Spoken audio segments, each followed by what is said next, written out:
means you and me, we are the church of Christ. ಸಭೆ ಅಂದರೆ ನಾನು ಮತ್ತು ನೀವೇ ಯೇಸುವಿನ ಸಭೆಯಾಗಿದೆ. Hallelujah. Hallelujah. Today the Bhairapura in the Salem church is the body of Christ, and Jesus is talking about this church in 2000 years ago.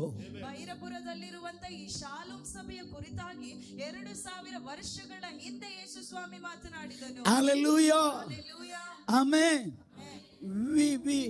The church was not formed, the church was not established, but the church, the head of the church, my Jesus, is talking about the future, the character of his church. ಸಭೆಯು ಇನ್ನೂ ರೂಪುಗೊಂಡಿರಲಿಲ್ಲ, ಸಭೆಯನ್ನು ಇನ್ನೂ ಕಟ್ಟಿರಲಿಲ್ಲ, ಆದರೆ ಸಭೆಗೆ ಶಿರಸ್ಸಾಗಿರುವಂತ ನನ್ನ ಯೇಸುವು ಸಭೆಯ ಕುರಿತಾದಂತ ಭವಿಷ್ಯವನ್ನು ಮಾತನಾಡುತ್ತಿದ್ದರು. Hallelujah.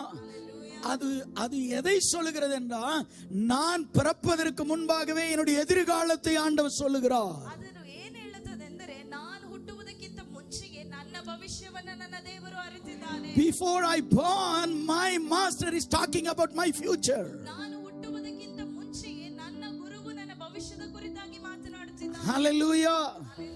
Amen.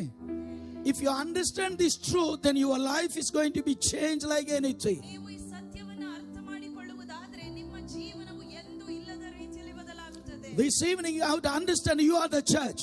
ನೋಡಿ, ನೀವು ಅರ್ಥ ಮಾಡಿಕೊಳ್ಳಬೇಕು, ನೀವೇ ಸಭೆಯಾಗಿದ್ದೀರಿ. But before you were born, the creator, the master, Jesus is talking about your future.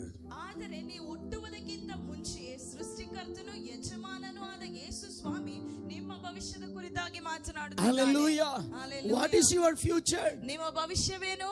You are undefeated, powerful organ of Jesus Christ. ನೀವು ಯಾರಿಂದಲೂ ಸೋಲಿಸಲಾಗದೇ ಇರುವಂತ ಜಯಶಾಲಿಯಾಗಿರುವಂತ ಮಕ್ಕಳು ಆಗಿದ್ದೀರಿ. Hallelujah. Hallelujah. இந்த கல்லின் மேல் என் சபையை கட்டுவேன், பாதாளத்தின் சக்திகள் அதை மேற்கொள்வது இல்லை. ಈ ಬಂಡೆಯ ಮೇಲೆ ನನ್ನ ಸಭೆಯನ್ನು ಕಟ್ಟುವೆನು, ಪಾತಾಳ ಲೋಕದ ಶಕ್ತಿಯು ಅದನ್ನು ಸೋಲಿಸಲಾರದು. I will build my church, ನಾನು ನನ್ನ ಸಭೆಯನ್ನು ಕಟ್ಟುತ್ತೇನೆ, and the gates of hell will not overpower it. ಪಾತಾಳ ಲೋಕದ ಶಕ್ತಿಯು ಅದನ್ನು ಸೋಲಿಸಲಾರದು. Jesus is talking about the power and the protection and the presence over his church. ಆತನು ತನ್ನ ಸಭೆಯ ಮೇಲಿರುವಂತಹ ಶಕ್ತಿ, ಆತನ ಪ್ರಸನ್ನತೆ ಮತ್ತು ತನ್ನ ಕಾಯುವಿಕೆಯ ಕುರಿತಾಗಿ ಮಾತನಾಡುತ್ತಿದ್ದಾನೆ. Hallelujah. Hallelujah. ஒரு காரியத்தை புரிந்து கொள்ள வேண்டும். எத்தனை அதிகாரங்கள் வந்தாலும், எத்தனை கட்டளைகள் வந்தாலும், எத்தனை அரசாங்கங்கள் ஆட்சிகள் வந்தாலும், சபை வளருவதை யாராலையும் தடுக்க முடியாது. அது எந்த சக்தியினாலும் அதை தடுத்து நிறுத்த முடியாது. ಒಂದು ಕಾರ್ಯವನ್ನು ಅರ್ಥ ಮಾಡಿಕೊಳ್ಳಿರಿ, ಎಂತಹದೇ ಅಧಿಕಾರಗಳು ರಾಜಕೀಯ ಕಾರ್ಯಗಳು ಬರಬಹುದು, ಆದರೆ ಯೇಸುವಿನ ಸಭೆಯನ್ನು ಅವೆಲ್ಲವೂ ಒಂದು ದಿನವೂ ಸಹ ಸೋಲಿಸುವುದಕ್ಕೆ ಸಾಧ್ಯವಿಲ್ಲ. Hallelujah. Hallelujah. இன்னும் சபை உருவாவதற்கு முன்பே, சபை தொடங்குவதற்கு முன்பே, அந்த சபையினுடைய எதிர்காலத்தை குறித்து ஆண்டவர் பேசுகிறார்.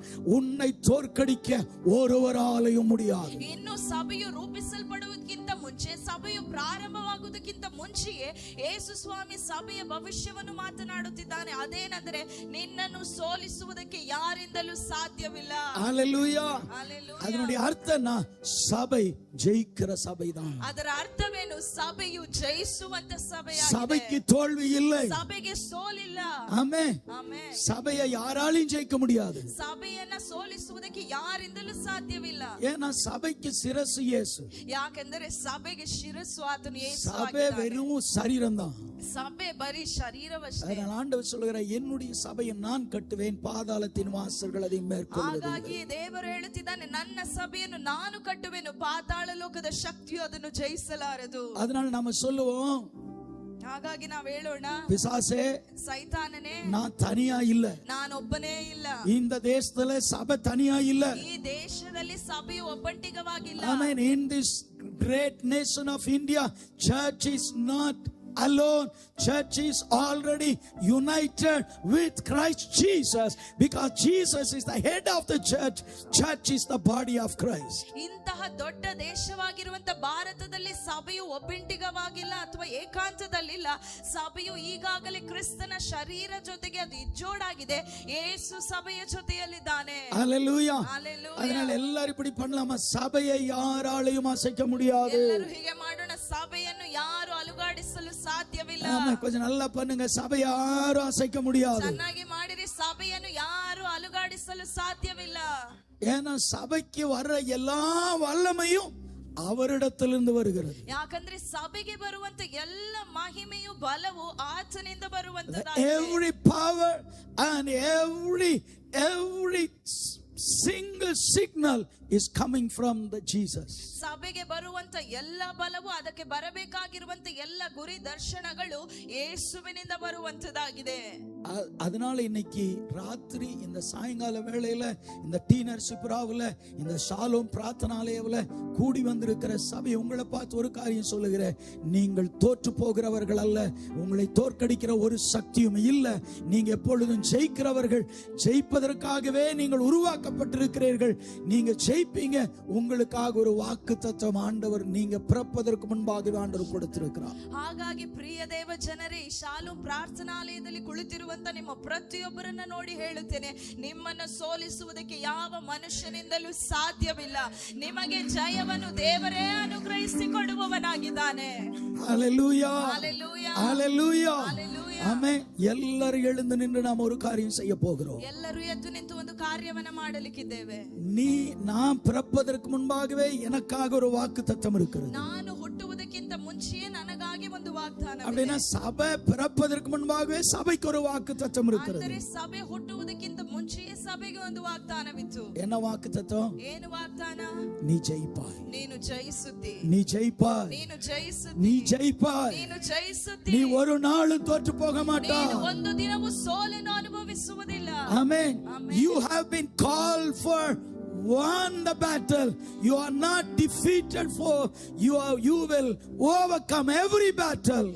ನೀನು ಯುದ್ಧವನ್ನು ಜಯಿಸುವುದಕ್ಕಾಗಿ ಕರೆಯಲ್ಪಟ್ಟಿದೆಯೇ ಹೊರತು ಯುದ್ಧದಲ್ಲಿ ಸೋಲುವುದಕ್ಕಾಗಿ ಕರೆಯಲ್ಪಟ್ಟವನಲ್ಲ. ನೀನು ಜಯಶಾಲಿಯಾಗಿದ್ದೀ. ஆமென். எல்லாரும் எழுந்து நின்று ஆண்டவருக்கு நன்றி சொல்வோம். ಎಲ್ಲರೂ ಹಾಗೆ ಎದ್ದು ನಿಂತು ದೇವರಿಗೆ ಸ್ತೋತ್ರ இந்திய தேசத்தில் இருக்கிற சபை ஜெயிக்கும். ಇಂದಿಯ ಭಾರತ ದೇಶದಲ್ಲಿರುವಂತ ಸಭೆ ಜಯಿಸುತ್ತದೆ. இந்திய தேசத்தில் இருக்கிற கிறிஸ்துவின் சரீரம் ஜெயிக்கும். ಭಾರತ ದೇಶದಲ್ಲಿರುವಂತ ಕ್ರಿಸ್ತನ ಶರೀರ ಜಯಿಸುತ್ತದೆ. கிறிஸ்துவின் சரீரத்தை ஜெயிக்கிற வல்லமை, ஆமென், இந்த வானத்தில பூமியில, ஆமென், பூமிக்கு கீழே எங்கேயும் இல்ல.